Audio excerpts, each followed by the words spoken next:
नमस्ते सदावत्सले मातृभूमि। एक ऐसा विषय जो कि देश के प्रत्येक युवा नागरिक को, प्रत्येक युवा को जानने की आवश्यकता है। और मुझे लगता है कि ये सब्जेक्ट इतना इम्पॉर्टेंट है आज के समय पर कि अगर व्यक्ति नहीं जानता तो वो इन ट्रैपों में फंस सकता है। मैं देश की सॉवरेनिटी, देश की सिक्योरिटी, देश के भविष्य के बारे में बता रहा हूँ। पहले हमारे देश में जो युद्ध का प्रकार था वो ट्रेडिशनल था। तलवारों से लड़ते थे, फिर बमों से लड़ना शुरू किया, फिर एयरफोर्स से लड़ना शुरू किया। आज की तारीख में देशों में जो कम्युनिस्ट मॉडल है वो दूसरे तरह से लड़ता है। हर देश में जहाँ भी कम्युनिस्टों ने कब्जा किया उसका एक मॉडल रहा है, और जिन देशों को कम्युनिस्ट कमज़ोर करना चाहते हैं उनका एक मॉडल है, और उस मॉडल का पालन वो करते हैं। क्या है वो मॉडल? चाइना में जब माओ ने कब्जा किया तो उसने सबसे पहले क्या किया कि रशा, जहाँ पर कब्जा हो चुका था कम्युनिस्टों का, रशा ने फंडिंग करनी शुरू की थी। और रशा की फंडिंग से माओ के नेतृत्व में यूनिवर्सिटियों में पैसा गया और इंटेलेक्चुअल वर्क को तैयार किया गया। इंटेलेक्चुअल वर्क को तैयार करने के बाद देश के जो सामान्य प्रक्रिया थी, जो सामान्य लोग सरकार के प्रति सोचते थे, सरकार के प्रति पॉलिटिकल पार्टियां या जो भी गवर्न कर रहे थे, चिंग काई शेक के खिलाफ एक माहौल बनाया गया। उस माहौल को बनाने के बाद उन देशों में व्यक्ति जो तैयार हुए वो नए सोच के थे, और वो नई सोच इतनी नई थी कि वो आर्मी में भर्ती हुए, वो एयरफोर्स में भर्ती हुए, वो कोर्ट में भर्ती हुए। और एक दिन माओ ने क्या किया कि जो वहाँ का राजा रूलर था, रूलर के ऊपर हमला किया और वहाँ का राष्ट्रीय रेडियो और हाउस कवर कर लिया। बस हाउस कवर करने के बाद हाथ उठाकर आर्मी ने कहा हम इनके साथ हैं, फोर्स ने कहा, बाकी फोर्सेस ने कहा हम इनके साथ हैं, और यूनिवर्सिटियों ने कहा हम इनके साथ हैं। जब जनता उनके साथ खड़ी हो गई, जो एजेंसियां उनके साथ खड़ी हो गई, तो फिर केवल राजा ही तो था जिसको हटाना बहुत आसान था। राजा उस समय वहाँ से अपने प्राण बचाकर, या जो रूलर थे वो वहाँ से प्राण बचाकर गए और फॉर्मोसा में, जो आज का ताइवान है, वहाँ जाकर उन्होंने शरण ली और ताइवान में जाकर गवर्नमेंट इन एग्जाइल बनाई। मेनलैंड से चले गए, लेकिन गवर्नमेंट ऑफ चाइना 1973 तक वहीं से चलती रही। यूएनओ में भी वही जो आज का ताइवान है वो रिप्रेजेंटेशन करता रहा। मेरे कहने का मतलब ये है कि आज उससे आधुनिक, ये बात मैं 1949 की बता रहा हूँ, लेकिन आज 1949 के 72 वर्षों के बाद, 72 ईयर्स के बाद जो अब नया फॉर्म पैदा हुआ है, जो नई व्यवस्था चल रही है, वो है स्टार वार, वो है मीडिया का वार, वो है, अब मीडिया का वार भी हल्का हो गया है, अब है सोशल मीडिया का वार और न्यूज़ पोर्टल का वार। अब देश में अगर 130 करोड़ लोग रहते हैं और उसमें से हम ये मान के चलें 70 करोड़ यूथ रहते हैं, उन 70 करोड़ यूथों में से अगर 20 करोड़ यूथ को भी हम किसी तरह से बरगला पाए, या व्यक्ति उस बरगला पाता है, 20 करोड़ लोग अगर देश की सरकार से अपना वास्ता छोड़ते हैं या अपना परिचय छोड़ते हैं या उस पर अविश्वास पैदा करना शुरू करते हैं, और उन 20 करोड़ लोगों में से केवल 1% लोग, 20 करोड़ का 1% आप समझ सकते हैं, केवल 2 लाख लोगों की हम बात कर रहे हैं, 20 लाख लोगों की बात कर रहे हैं, तो केवल 20 लाख लोग अगर सरकार के प्रति, 2 लाख लोग अगर सरकार के प्रति खड़े हो जाएं, सिर्फ 1% लोगों की बात मैं कर रहा हूं, अगर खड़े हो जाएं, तो फिर आप समझ सकते हैं कि क्या हाल हो सकता है देश का।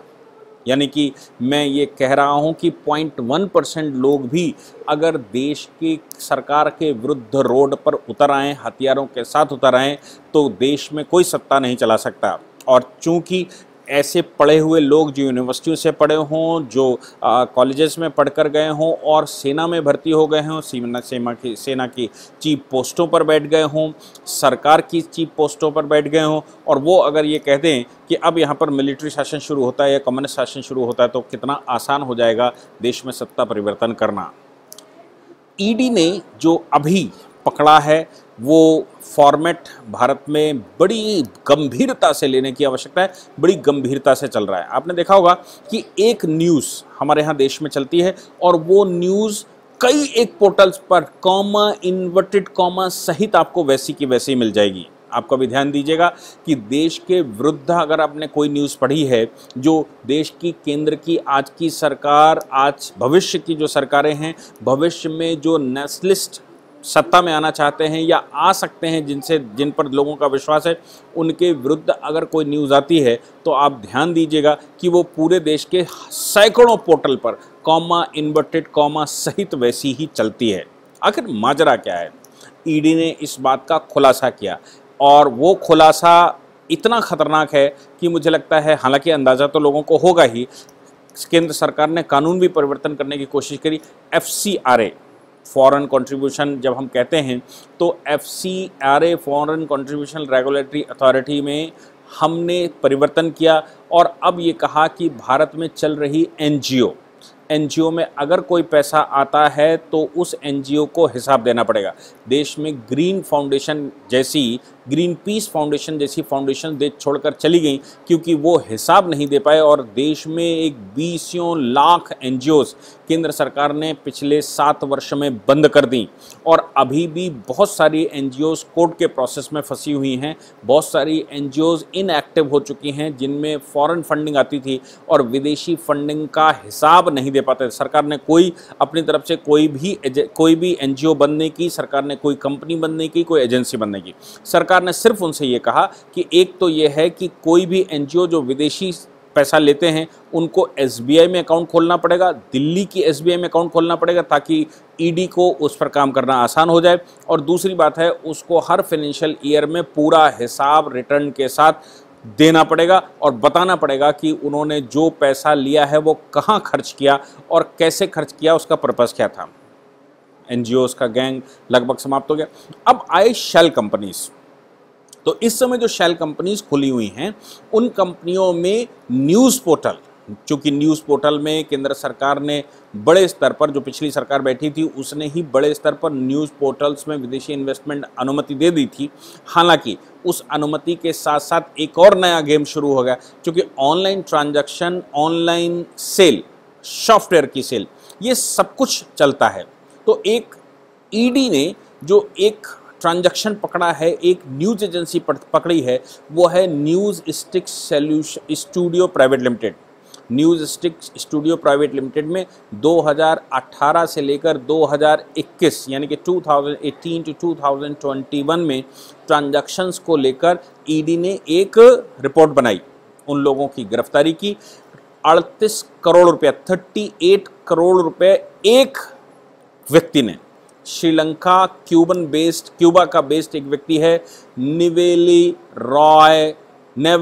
रॉय सिंघम ने 38 करोड़ रुपए का ट्रांजैक्शन किया। और मज़े की बात यह है कि ये तैयार कहाँ से हुआ। ये सिंघम जो है वो अमेरिका में एक कंपनी खोले हुआ था, सॉफ्टवेयर कंपनी खोले हुआ था। अमेरिका में सॉफ्टवेयर छोटी सी कंपनी को $700 मिलियन डॉलर्स में, 700 to 800 मिलियन डॉलर्स में खरीदा गया और इसको भरपूर धन दिया गया। वो पैसा लेकर श्रीलंका में आ गया। श्रीलंका और क्यूबा में उसने अपना अड्डा बनाया, वहाँ से उसने सॉफ्टवेयर खरीदने शुरू किए। भारत की इस company news tech studio private limited को उसने बड़े स्तर पर पैसा ट्रांसफ़र करना शुरू किया और इस कंपनी ने ये अपनी ट्रांजैक्शंस में शो किया कि उन्होंने सर्विसेज बेची। अब सर्विसेज बेचने का तो कुछ नहीं है, सर्विस बेचना, जैसे मैं अपनी सर्विसेज बेचता हूँ, कोई कॉल करता है तो हमारी एजेंसी जो ये सारा कुछ जो आप सुनते हैं इस पर इन्वेस्टिगेशन रिसर्च करने के लिए जो टीम बैठती है उसका खर्चा कहाँ से आए, इसके लिए मैं फ़ोन कॉल्स अगर कोई करता है और कोई सलाह लेता है तो उसकी एक फ़ीस निर्धारित कर रखी है ताकि उससे जो पैसा मिले उससे इनका खर्चा निकाला जा सके। तो ये तो सर्विसेज हैं। अब इस प्रकार की सर्विसेज विदेश से हुई और ये कंपनी कहती है कि हमने सॉफ्टवेयर सॉल्यूशंस इनको दिए और ये 38 करोड़ और ऐसे 1.5 करोड़ 2 करोड़ एक ट्रांजैक्शन जो 1.5 करोड़ रुपए का था, उस ट्रांजैक्शन से ये सारा गेम शुरू हुआ। इसके अतिरिक्त इस कंपनी पे जो एड्रेस है, इस एड्रेस पर, सेम एड्रेस जो कंपनी का है, इस एड्रेस पर जस्टिस एंड एजुकेशन फंड्स की company US base GSPAN LLC US, try continental limited incorporation US और तमाम तरह की जो और दूसरी कंपनियां हैं उन्होंने सेम एड्रेस पर बहुत सारी कंपनियों के ऑफिसेस खोले हुए थे और इस एड्रेस पर, जो एड्रेस इस कंपनी का है, वहां पर तमाम तरह का पैसा लाया गया था। कंपनी के बाद में पता लगा कि ये जो व्यक्ति है सिंघम, इस सिंघम व्यक्ति के अकाउंट में जो ये श्रीलंका बेस्ड है, ये communist party of China CPC से इसका कांटेक्ट है। सीपीसी से इसके मेल मिले हैं, सीपीसी के साथ इसका लगातार ट्रांजैक्शन होता है। सीपीसी से यानी कि कम्युनिस्ट पार्टी ऑफ चाइना या कम्युनिस्ट सोर्सेज से इसके पास पैसा आता है, यूएस सोर्सेज से इसके पास पैसा आता है और वो पैसे से वो भारत में कुछ कंपनियों को पैसा लगाता है और भारत में पैसा लगाकर भारतीय कंपनियों को तैयार करता है। अब भारतीय कंपनियां जो ये पैसा लेती हैं सर्विसेज के नाम से, सॉफ्टवेयर के नाम से, या न्यूज़ में इन्वेस्टमेंट, एक 10 करोड़ रुपए का इन्वेस्टमेंट न्यूज़ पोर्टल पर कर दिया, तो जो इन्वेस्टमेंट इस पर आता है, सैलरियां दी जाती हैं लोगों को, तो चूंकि पैसा कहां निकलता है ये पता करने के लिए ईडी जब और अंदर घुसी तो मालूम पड़ा पैसा एल्गार परिषद, भीमा कोरेगांव कांड में संलिप्त लोग, इनको इन कंपनी के द्वारा पेमेंट किया गया और इनके अकाउंट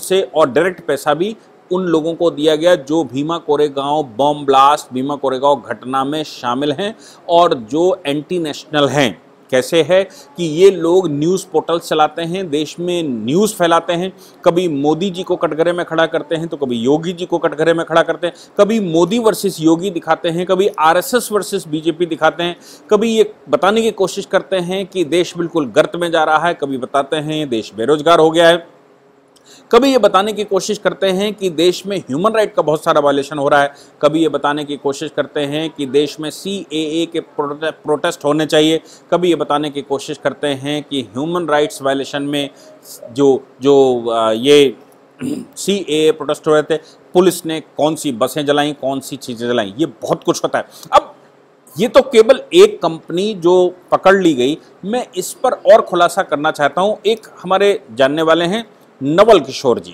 नवल किशोर जी ऑस्ट्रेलिया में रहते हैं, उत्तर प्रदेश से हैं। मेरी एक समय पर लंबी वार्ता उनसे हुई और लंबी वार्ता होने के बाद उन्होंने एक बहुत बड़ा स्कैम मुझे बताया। उन्होंने कहा साहब ये जो वेस्टर्न यूनियन जैसी कंपनियां हैं जो मनी ट्रांजैक्शन करती हैं, मनी ट्रांसफ़र करती हैं देश में, ये कंपनियां बहुत बड़ा गेम खेलती हैं और ये कंपनियां देश में पैसा कैसे मंगाती हैं और नंबर 2 का पैसा देश से कैसे बाहर ले जाती हैं। अब मैं उन्होंने बहुत सारे ट्रांजैक्शंस मुझे बताए, बहुत सारी चीज़ें मुझे बताने की कोशिश करी, क्योंकि वो अपने परिवार को यहाँ से पैसा भेजते हैं, वो यहाँ से व्यापार भी करते हैं, यहाँ से कुछ सामान खरीद कर वो ऑस्ट्रेलिया में भेजते हैं। ये सब कुछ वो चूँकि करते हैं तो अंदर घुसते घुसते उनको बहुत सारी नॉलेज हो गई और कंपनियों के साथ चूँकि डील करते हैं इसलिए कंपनियों ने भी उनसे कुछ ऐसा कहा होगा या कभी उनकी नज़र में ऐसा आया कि ये हो सकता है या हो रहा है। मैं वेस्टर्न यूनियन की साइट पर गया, आप भी चाहें तो westernunion.com पर जाकर फ्रिक्वेंटली आस्क्ड क्वेश्चंस में जा सकते हैं और वहाँ पर पता करेंगे तो भारत में 50,000 रुपया, मतलब एक ट्रांजैक्शन में एक ट्रांजैक्शन के लिए 50,000 रुपए, 50,000 रुपए के लिए कोई आईडी नहीं चाहिए। भारत में गली गली मोहल्ले मोहल्ले में वेस्टर्न यूनियन के एजेंट बैठे मिलेंगे आपको रेलवे स्टेशन की दुकान पर, चाय वाले की दुकान पर, पान वाले की दुकान पर, सब्जी वाले की दुकान पर वेस्टर्न यूनियन लगा दिखाई पड़ जाएगा और वेस्टर्न यूनियन से आप केवल एक यूनिक कोड जनरेट करते हैं। वो जो पैसा भेज रहा है वो एक यूनिक कोड जनरेट करके आपको दे देगा। वो यूनिक कोड उनको बता दीजिए, जैसे हवाला में चलता है ना कि एक नंबर है, वो नंबर बता दीजिए, कमल का फूल है, आधा नोट है, नोट पे लिखा कोई नंबर है या कोई और एक सीक्रेट शब्द है, वो बता दीजिए तो विश्वास हो जाएगा। ये विश्वास पर चलने वाला खेल। 50,000 रुपए बिना किसी आईडी के, बिना किसी सोर्स के, बिना कुछ किए, केवल एक नंबर बताना है और वो यूनिक नंबर आप बता देना। 50,000 रुपए पर कैंडिडेट पर ट्रांजैक्शन और साल में एक व्यक्ति एक आईडी से 30 ट्रांजैक्शन कर सकता है और इस पर कोई प्रश्न नहीं होने वाला। 30 ट्रांजैक्शन का मतलब सीधा हो गया कि साल में 15 लाख रुपए एक व्यक्ति, एक परिवार में अगर 10 लोग हैं तो आप मान के चलें कि एक परिवार में 1.5 करोड़ रुपया आ सकता है देश में अफरा-तफरी फैलाने के लिए और इस पर किसी प्रकार का कोई प्रश्न नहीं होगा। अगर कोई बात आती है तो वेस्टर्न यूनियन की डिफरेंट ब्रांच। अच्छा ये भी है कि वो यूनिक नंबर जो आपको मिला है वो यूनिक नंबर देश के किसी भी वेस्टर्न यूनियन के एजेंट को आप बता दीजिए तो वो उस यूनिक नंबर से वो पेमेंट आपको दे देगा। आपकी आईडी जैसी भी आपने वो आपके भेजने वाले ने लगाई हुई असली नकली वो आईडी लिख लेगा, उसका आईडी का नंबर लिख लेगा और लिखकर उसकी फोटोकॉपी लगा लेगा और भेज देगा। अगर आप उस पर रजिस्टर कर लेते हैं यानी कि आप रजिस्टर्ड यूनियन वेस्टर्न यूनियन के यूजर हैं तो कमाल हो जाएगा। आप एक बड़ी रकम वहां से ले सकते हैं, $2,500 एक ट्रांजैक्शन में, और साल में लगभग $2.5 लाख आप ले सकते हैं। मैं अगर आंकड़ा मुझे याद नहीं आ रहा है 2.5 लाख था कि 25 लाख उन्होंने बताया था, मैं साइट पर भी गया था, साइट का भी आंकड़ा शायद $25 लाख या $2.5 लाख कुछ ऐसा बताया था। तो आप सोच सकते हैं कि $2.5 लाख अगर वो आपको दे सकता है, आपके अकाउंट में ट्रांसफर हो सकता है। आप सर्विसेज बेचिए और सर्विसेज बेचकर पैसा लीजिए और न्यूज़ फैलाने का पैसा लीजिए। कितना खतरनाक गेम है कि देश में लोगों को भड़काने के लिए, और ये इतने स्पेशलिस्ट होते हैं, डेटाबेस बहुत देते हैं। डेटाबेस मतलब ये आंकड़ों के स्पेशलिस्ट होते हैं, आपको आंकड़े देंगे और आंकड़े बताएंगे, सच छुपाकर झूठ के आंकड़े बनाना। और उन आंकड़ों में तमाम तरह की भारत में एनजीओ शामिल हैं जिनके थ्रू वो सर्वे करवाते हैं। वो एनजीओस जिन पर एफसीआरए का पैसा नहीं आ सकता, कंपनी से तो आ सकता है, कंपनी ने न्यूज़ पोर्टल से तो आ सकता है, न्यूज़ पोर्टल ने एनजीओ से सर्वे करवाया, एनजीओ ने एक सर्वे करके उनको दे दिया और वो सर्वे की रिपोर्ट उन्होंने देश भर में छाप दी और वो रिपोर्ट छापकर देश भर में जितनी अफरा तफरी वो फैला सकते थे उतनी फैलाई। अगर आप सोचकर देखें कि रोज इस प्रकार की जो न्यूज़ें हैं वो रोज 4, 5, 6 निकलें और रोज वो इन्फॉर्म आपको करें तो कहीं ना कहीं कभी ना कभी तो निराशा होनी ही है। और इस प्रकार से दबाव बनाते हैं कि वो पॉजिटिव दबाव भी है, निगेटिव दबाव भी। पॉजिटिव दबाव कैसा, जैसे बंगाल में घटनाएं हो गई, बंगाल में घटनाएं हुई, इसमें कोई शक नहीं है, दुर्भाग्य है देश का, इसमें भी कोई शक नहीं है। बंगाल में लोग मरे हैं, उनका भी शोक होना चाहिए। लेकिन अब दबाव ये बनाया कि मोदी की रीढ़ की हड्डी चली गई, मोदी का खून पानी हो गया। और साहब ये बंगाल में 356 क्यों नहीं लगा देते, बंगाल की ममता बनर्जी को खत्म क्यों नहीं कर देते? भाई डेमोक्रेसी है ये, इस डेमोक्रेसी में संविधान भी कोई चीज़ है, संविधान के अपने गेम भी हैं। तो लोग कहना शुरू कर देते हैं, वही लोग कहना शुरू कर देंगे संविधान को ही हटा दीजिए, ये कॉलोनियल टाइम का है, ये कानून ही हटा दीजिए, कॉलोनियल टाइम का है। फिर कोई कहेगा कि सरकार ही हटा दीजिए, ये कॉलोनियल टाइम की, फिर कहेगा ऐसा कर दीजिए वैसा कर दीजिए। मतलब जो आप बेस बताएंगे उसको ही हटा दीजिए, खत्म कर दीजिए। इस तरह की चर्चाएं ये लोग आंकड़े बनाकर देश में देना शुरू करते हैं। और हमारे देश के सोशल मीडिया के स्पेशलिस्ट जो बहुत गहराई से बहुत बड़े स्तर पर चीज़ों को नहीं सोच पाते, एक बड़ा ब्रॉड व्यू नहीं ले पाते, देश में कैसे होना चाहिए, क्या होना चाहिए, कैसे सोचना चाहिए, कैसे समझना चाहिए, जिनकी समझ में ये नहीं आता वो उन चीज़ों को स्प्रेड आउट करना शुरू कर देते हैं, उन रिपोर्टों में से कुछ कटिंग्स निकालकर और उनको चलाना शुरू कर देते हैं, या उनमें से आइडियाज़ लेकर कुछ और आइडिया बनाने शुरू कर देते हैं। पूज्य मोहन जी भागवत ने एक स्टेटमेंट दे दिया कि सबके पूर्वज तो का डीएनए एक ही है, सभी रामकृष्ण के वंशज हैं, कुछ भटके हुए लोग हैं जो भटक गए हैं, उनको वापस लाना चाहिए, उनको वापस लाने का साधन होना चाहिए। उन्होंने ये बिल्कुल नहीं कहा कि उनका वध नहीं होना चाहिए जो दुष्ट हैं, उन्होंने नहीं कहा कि जो क्रिमिनल है उसको नहीं पनिश करा जाना चाहिए, लेकिन ये स्टेटमेंट वो बहुत दिनों से दे रहे हैं। लेकिन एक बार इकट्ठा सबने मिलकर उसको चलाना शुरू किया और देश में एक ऐसा माहौल बनाया कि आरएसएस को बदलो। पिछले 90 वर्ष से आरएसएस देश को बचाए हुए है। जो प्रचारक घर से निकलता है, अपना परिवार छोड़कर निकलता है, सब घर बार छोड़ देता है, रिश्ते नाते तोड़ देता है और देश के लिए निकलता है, उसके लिए कह दिया इनका ये तो हिंदू विरोधी हो गए। आप सोचकर देखिए, क्या आपके परिवार में जो लोग 1 महीने के लिए भी बाहर जाते हैं, क्या परिवार छोड़ पाते हैं?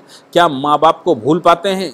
1 साल के लिए भी बाहर जाते हैं तो परिवार तड़प जाता है। और एक परिवार, और अगर पैसे नहीं भेजते तो तड़प जाता है, जो बाहर काम करने भी जाते हैं। और ये लोग सब परिवार छोड़कर देश के लिए काम करने आते हैं और परिवार से कोई मतलब नहीं रखते। जो भी कमाते हैं, जो भी करते हैं, वो जनता के द्वारा करवाते हैं। घर घर भटक भटक कर भिक्षा मांगकर भोजन करते हैं और लोगों की सेवार्थ खड़े रहते हैं। कोविड के टाइम पर भी प्रचारकों ने जो काम किया उसमें कोई शक नहीं। और दूसरी बात यह है कि दसियों हजार प्रचारक देश में काम करता है, जो एक धागे की तरह काम करता है। फूल दिखाई देते हैं, आपको दिखाई देता है ये प्रदेश अध्यक्ष हैं, जिला अध्यक्ष हैं, ये मुख्यमंत्री है, प्रधानमंत्री, इन सबके पीछे का जो धागा है वो पीछे कहीं रहता है, वो माला बनाकर लोगों को देता है और माला के फूल दिखते हैं, वो धागा नहीं दिखता।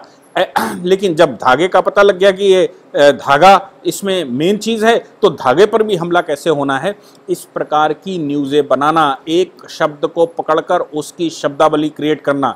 और हमारे देश की तो बड़ी परंपरा है कि हमारे देश में किसी को कहने से पहले सोचना नहीं है, बड़ा प्रोस्पेक्ट नहीं सोचना है। अगर आज संघ खत्म हो जाए, आरएसएस को खत्म कर दिया जाए, तो क्या कोई देश में संगठन है? संगठन बनाने की आवश्यकता है, ऐसा बोलेंगे। क्या संगठन आप 20-50 लोगों का भी बना पाए? आज तक बना पाए तो बनाइए ना, उनके पैरेलल खड़ा करिए ना संगठन, लेकिन खत्म करने पर ज्यादा स्टेटमेंट देंगे, बनाने पर कम। मोदी सरकार चल रही है, अब उसने अगर कोई जरा सी भी